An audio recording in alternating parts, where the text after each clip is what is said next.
I want to bring in now Jacob Blake's sister, Latetra Wideman, his father, Jacob Blake Sr., and the Blake family attorney, Benjamin Crump. I want to thank you all for being with us here this morning. You can hear me okay? Yes, ma'am. Yes.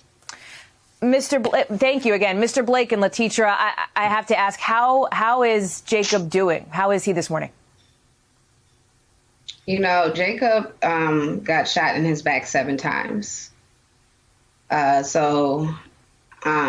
I can only expect he's doing as someone would that had gotten shot in their back 7 times. I know he's gone under a lot of stress, trauma, and he is probably very exhausted. He's medicated heavily for the pain. So, I mean, that's how he's doing. Yeah. Mr. Blake, have you been able to have any conversations with your son, or is he just not at this point able to do that? He's, yesterday he was in and out, he's heavily sedated. There's no doubt about it. So you might get 2-3 minutes of clarity and then nothing else for the rest of the conversation. Yeah, that must be incredibly difficult, and our thoughts are with you. Mr. Crump, given all of this, can you provide some clarity? We've been talking about sort of the political atmosphere that has overlaid this. I spoke with Mark Meadows, who said the president was in touch with the family's pastor. The press secretary said this morning there has been outreach on the part of the White House, but they haven't been able to connect. Ben, what is the status of a potential conversation between Mr. Blake's family and President Trump? Well, Hallie, thank you for this. The world knows I am representing Jacob Blake and his family. My office have received no calls to set up any kind of meeting. I know when Vice President Biden and Senator Harris wanted to make contact with the family, they simply called my office and we coordinated such a meeting. But right now, this family is not focused on politics. Hallie, they are focused on trying to help a young man who has 7 bullets go through his spinal cord, fracture his vertebrae, go into his colon. He lost his colon. Go into his small intestine. He lost most of his intestines. Go into his arm. Go into his kidney. They were able to save his kidney. 2 holes in his stomach. He's lost functions of his bowels. He's lost functions of his male organs. And he is devastated knowing that he can't move his legs and that his 3 young boys witnessed him being shot in that car. They age 8 years old, 5 years old, and 3 years old. And so you can only imagine the psychological damage these babies are going to have for the rest of their lives. And the 8-year-old birthday, how is his birthday going to be for the rest of his life? And it is a litany of obviously difficulties that Jacob faces. And I want to talk to you about some of those, Mr. Blake. But Latetra first, do you want to talk? I mean, I know that Vice President Biden and Senator Harris had reached out. Do you have any interest in speaking with President Trump? Being that my parents are here and living, and they're actually the head of this, that would be something that they would have to decide. It's not for me to decide. I'm definitely here to speak up for my brother. We don't want politics to rule. I don't want politics. This is not about politics. This is about my son. Yeah. Let me ask you about your son. You very emotionally last week talked about how he was, when you saw him at one point in the hospital, he was shackled to his hospital bed, paralyzed as he is from the waist down. Police later said he was shackled because of that arrest warrant from July, now vacated. I want to know, what do you make of how police have been handling this? Are you confident in this police investigation moving forward? My confidence is in my attorney. And if my attorney sees something that is inappropriate or not necessary, I'm more than certain that that gentleman down there in that box will stand up for my family to the utmost. So whether I'm secure with what they do or not, it has nothing to do with what that gentleman down there in that box will counter with.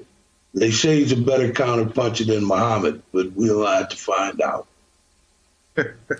So, Mr. Crump, with that set up, let me go to you then, because police have now put out what is really their strongest pushback yet to the events that unfolded. I'm sure you've seen that statement from the Kenosha Police Union saying that Jacob Blake was trying to take car keys, was confrontational with police, that he was resisting officers. It is a different account than what we had heard, frankly, from you previously. How do you reconcile those claims, and how do you respond to what the Police Association is saying now? Well, let me say, Mr. Blake and his family are absolutely right. Me and our legal team and a very effective, powerful team of lawyers are doing our own investigation on behalf of the Blake family. And as the Attorney General, the District Attorney, and every other elected official has said, the police union does not speak for them. The police union is a union that supports our police officers, in my opinion, no matter how unbelievable the excessive use of force, the brutal use of force used against Black people in America. So let's clear that up first. Secondly, Hallie, why do we need to hear anything else or see anything else besides what we see in that video?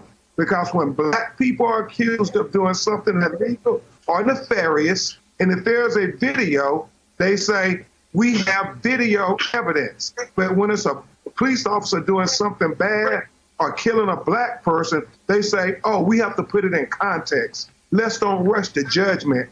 Well, didn't they rush to judgment when they shot Jacob Blake 7 times in the back? He posed absolutely no threat to them as he walked away, tried to get in the car and get his children out of a volatile situation.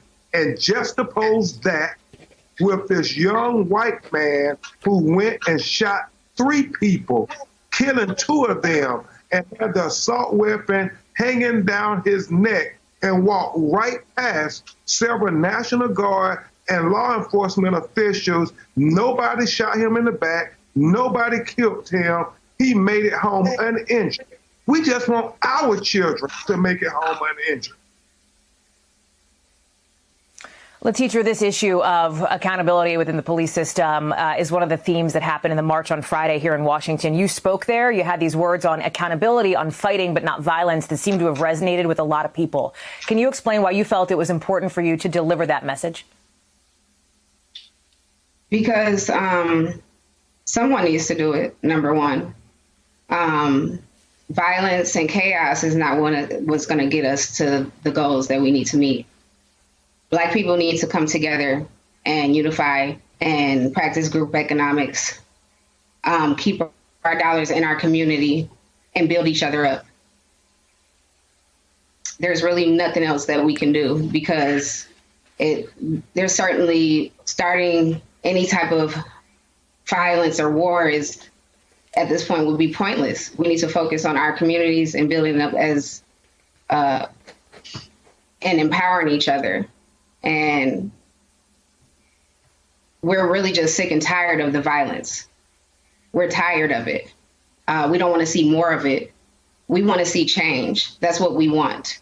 We want our children to be able to be safe and not have to worry about being murdered just because their skin is brown. That is absolutely ridiculous. It is 2020. And if we don't start recognizing what the real issues are, it's going to keep happening. And that's unacceptable. It's completely unacceptable. The police officer Mr. Blake, you talked is a police officer. He's not the judge, jury, and executioner. A public service officer's duties do not entail judging and sentencing. And that officer judged and he sentenced my brother. He tried to sentence him to death, and that was not his place. I want a public service officer to do the job of a public service officer. He is supposed to protect, he's supposed to defend, not execute. Mr. Blake, you talk about the toll that this has taken on your family. We heard your attorney mention obviously the kids in the car. Can you tell us anything about how your family's doing and specifically how your grandkids are doing? My grandchildren unfairly have been under an undue amount of stress simply because they want to see their father. It's an undue, unappreciated, like my daughter just mentioned, the judge, jury, and the executioner took their father away for an amount of time, and we're attempting, as we speak, to get them the correct psychological help that they will need for the future. But the toll on my family, I can't begin to tell you the stress and the depression that it's bringing on my family. His brothers and sisters, it's rough. It's rough. We're standing together undivided. You can't divide us. You can't conquer us. But the casualties of war are real. Thank you for checking out our YouTube channel.